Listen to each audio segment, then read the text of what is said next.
दोस्तों, आज के वीडियो में जानेंगे भारत के 10 ऐसे राजमार्ग जिन पर चलने से पता चलता है कि हम किसी विदेश की सैर कर रहे हैं। चलिए जानते हैं आज भारत के 10 ऐसे राजमार्गों के बारे में। पहले नंबर पे आता है मनाली से लेह राजमार्ग। मनाली से लेह राजमार्ग 427 किलोमीटर लंबा या उच्च ऊंचाई वाला मार्ग भारत का सबसे प्रतिष्ठित सड़क यात्रा मार्ग है, जिसमें बंजर पहाड़, ग्लेशियर से भरी नदियां और नाटकीय परिदृश्य हैं, जो एक विदेशी देश का एहसास देते हैं। वहीं दूसरे नंबर पे आता है NH 66 के माध्यम से मुंबई से गोवा।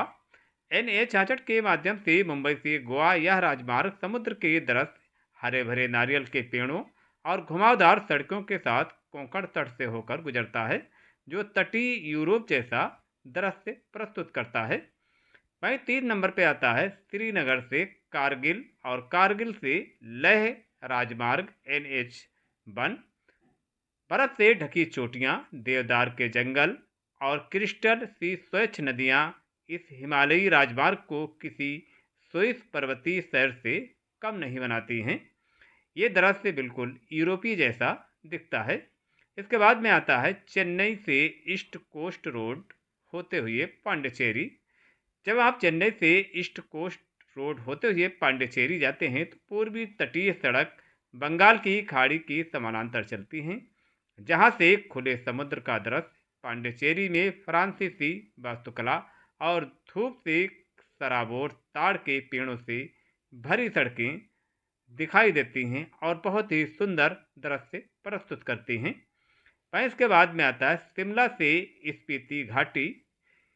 हिमाचल में शिमला से स्पीति घाटी देवदार के जंगलों से लेकर रेगिस्तान जैसे दुर्गम इलाकों तक इस यात्रा में तीखे मोड़ और हिमालय की चट्टानें दिखाई देंगी, जो बोलीविया या पेरू के कुछ हिस्सों की याद दिलाती हैं और बोलीविया पेरू जैसे कुछ हिस्सों के दृश्य भी प्रस्तुत करती हैं। इसके बाद में आता है गुवाहाटी से तवांग। गुवाहाटी से तवांग घने जंगलों, जमी हुई झीलों और धुंध भरी घाटियों से होकर गुजरता यह पूर्वोत्तर राजमार्ग एक सिनेमाई पूर्वी एशियाई यात्रा जैसा लगता है। इसके बाद में आता है मैसूर होते हुए बेंगलुरु से ऊटी का राजमार्ग।